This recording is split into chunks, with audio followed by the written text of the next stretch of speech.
গীতাশাস্ত্রমিদং পুণ্যৎ যা পঠেৎ পজত পুমাन्। গীতাশাস্ত্র অনুসারে ভয় উদ্বেগ দূরে সারে চিন্ময় জগতে প্রবেশ।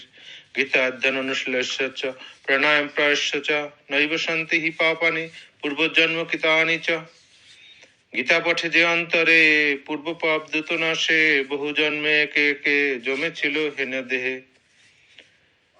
মলিনেমোচনং পুংসং জলস্নানং দিনে দিনে, সুকৃত গীতামৃতং স্নানং সংসার মলনাশনম।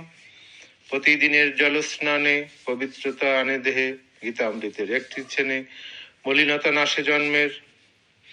গীতা সুগীতা কর্তব্য কিং অন্য শাস্ত্র বিস্তরয়, যা স্বয়ং পদ্মনাবশ্য মুখপদ্মাৎ বিনিশ্চিতা।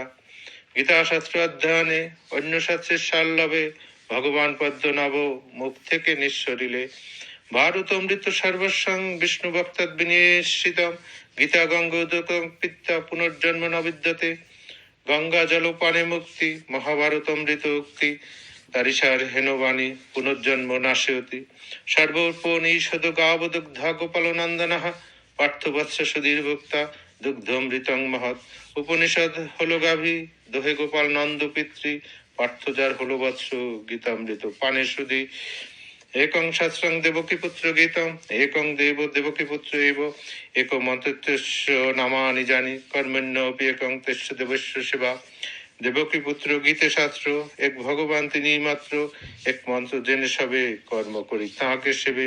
হরে কৃষ্ণ কৃষ্ণ কৃষ্ণ হরে হরে, হরে রাম রাম রাম হরে হরে।